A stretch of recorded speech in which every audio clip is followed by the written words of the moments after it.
আসসালামু আলাইকুম। আমি হুসাইন কবির। রাজশাহী বিশ্ববিদ্যালয়ে বর্তমানে অ্যাপ্লাইড ম্যাথমেটিক্স ডিপার্টমেন্টে পড়াশোনা করতেছি। তো আমি হচ্ছে এইচএসসি 24 ব্যাচের একজন শিক্ষার্থী। আমি এই বছর সেকেন্ড টাইম ভর্তি পরীক্ষা দিয়েছি। আলহামদুলিল্লাহ আমি রাজশাহী বিশ্ববিদ্যালয়, চট্টগ্রাম বিশ্ববিদ্যালয়, খুলনা বিশ্ববিদ্যালয় এবং ফার্স্টে চান্স পেয়েছি। তো আজকে মূলত আমার ভিডিওটার মূল উদ্দেশ্য হচ্ছে যারা এইচএসসি 25 ব্যাচের যারা এই বছর সেকেন্ড টাইম পরীক্ষা দিতে চাচ্ছে এবং যাদের উদ্দেশ্য চট্টগ্রাম বিশ্ববিদ্যালয়, তাদের জন্য ভিডিওটা।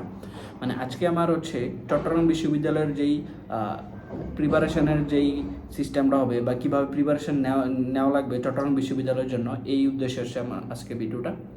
তো চট্টগ্রাম বিশ্ববিদ্যালয়ের জন্য সবচেয়ে বেশি গুরুত্বপূর্ণ হচ্ছে চট্টগ্রাম বিশ্ববিদ্যালয়ের বিগত বছরের প্রশ্ন। ঠিক আছে, এইটার মানে চট্টগ্রাম বিশ্ববিদ্যালয়ের জন্য চট্টগ্রাম বিশ্ববিদ্যালয়ের প্রিভিয়াস ইয়ারের কোয়েশনের বিকল্প কিছু না। কারণ একটা নর্মাল হিসেবে আমি দেখাই, ঢাকা ইউনিভার্সিটিতে হয় 45 মিনিটে 60টা এমসিকিউ দেওয়া লাগে, ওইখানে একটা এমসিকিউর জন্য 45 সেকেন্ড করে সময় বরাদ্দ দেওয়া থাকে। হ্যাঁ, রাজশাহী ইউনিভার্সিটিতে ঠিক সেরকম, মানে 60 মিনিটে 80টা এমসিকিউ দেওয়া লাগে, 45 সেকেন্ডে একটা এমসিকিউ।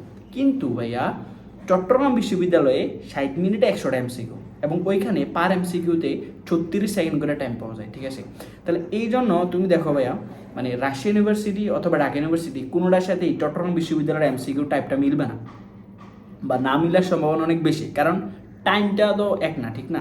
তো একই টাইমে যেহেতু টাইম ডিফারেন্স, স্যারেরা আসলে অবশ্যই একই স্ট্যান্ডার্ডের কোশ্চেন দিবে না, যার কারণে চট্টগ্রাম বিশ্ববিদ্যালয়ে মুখস্থ টাইপের প্রশ্নগুলো একটু বেশি আসে। ঠিক আছে, দেখা যাবে ফিজিক্সে 25টা কোয়েশন থাকলে 12-13টা থাকবে তোমার মুখস্থ নির্ভর, মানে একদম ডিরেক্ট এক লাইন আনসারের, আর আর বাকি 12-13টা থাকবে ম্যাথ করে দিতে হবে। ম্যাথ করা যেগুলো থাকবে ওইগুলো বেশি হলে 1 স্টেপের ম্যাথ আসবে, 2 স্টেপের ম্যাথ আসবেই না বলতে গেলে। ঠিক আছে, সব এক স্টেপের ম্যাথ আসবে।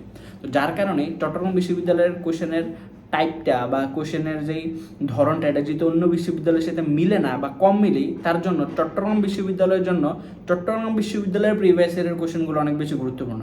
কারণ আমি যদি আমার ব্যক্তিগত প্রিপারেশনের কথাটা বলি, আমি হচ্ছে 2007-08 সাল পর্যন্ত, একদম 2007-08 সাল পর্যন্ত চট্টগ্রাম বিশ্ববিদ্যালয়ের কোশ্চেন ব্যাংকটা ভালো মতো সলভ করছি। ঠিক আছে, হ্যাঁ, তো আমার ওই যেই চট্টগ্রাম বিশ্ববিদ্যালয়ের যেই মানে বিগত বছর প্রশ্নগুলো ছিল ওইগুলা থেকে ভাই কমন পড়ছে। মানে আমি চট্টগ্রাম বিশ্ববিদ্যালয়ে শুধুমাত্র চট্টগ্রাম বিশ্ববিদ্যালয়ের কোয়েশ্চেন ব্যাংক পড়ে চান্স পাইছি। ঠিক আছে, আরেকটা জিনিস সাজেশন দিতে পারি যে চট্টগ্রাম বিশ্ববিদ্যালয়ে যদি কেউ টপ করতে চায়, মানে টপ 100 বা টপ 500, মানে একদম সিইসি ট্রিপলি বা ফার্মাসি এই ধরনের সাবজেক্ট যদি তুমি পাইতে চাও, সেক্ষেত্রে আমার সাজেশন থাকবে চট্টগ্রাম বিশ্ববিদ্যালয়ের বিগত বছরের প্রশ্ন, পাশাপাশি অনুশীলনের প্রশ্ন। ঠিক আছে, মানে এই জিনিসটা আসলে ভাইয়া আমি নিজে পরীক্ষা দেওয়ার পর উপলব্ধি করছি যে আমি যদি মানে অনুশীলন প্রশ্নগুলো ভালোভাবে সলভ করতাম এই প্রশ্ন ব্যাংকের পাশাপাশি, তাহলে আমি একটা ভালো পজিশনে চান্স পাইতাম।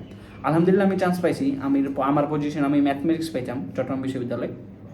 তো এই জিনিসটা আমি বলবো আর কি, যে চট্টগ্রাম বিশ্ববিদ্যালয়ের জন্য ভাইয়া মানে আলতু ফালতু কোনো কিছু দরকার নাই, শুধুমাত্র চট্টগ্রাম বিশ্ববিদ্যালয়ের বিগত বছর প্রশ্ন ব্যাংক, পাশাপাশি অনুশীলনী প্রশ্ন ব্যাংক। ঠিক আছে, মানে দেখবা বাজারে বিভিন্ন ধরনের বই পাওয়া যায়, যে বইগুলোতে মানে মানে অনেক স্যারের মানে কয়েকটা বইয়ের অনুশীলনী প্রশ্ন একসাথে করে প্রশ্ন ব্যাংক বানানো হয় আর কি। যেমন আমি নীলক্ষেত থেকে আমার বন্ধুর মাধ্যমে আমি কয়েকটা এরকম অনুশীলন প্রশ্ন ব্যাংক কালেক্ট করছিলাম, যদি আমি ওইগুলো ভালো মতো পড়ি নাই, ভালো মতো বলে আমার পজিশন আরও অনেক ভালো হইতো পরীক্ষা দেওয়ার পরে বুঝছি।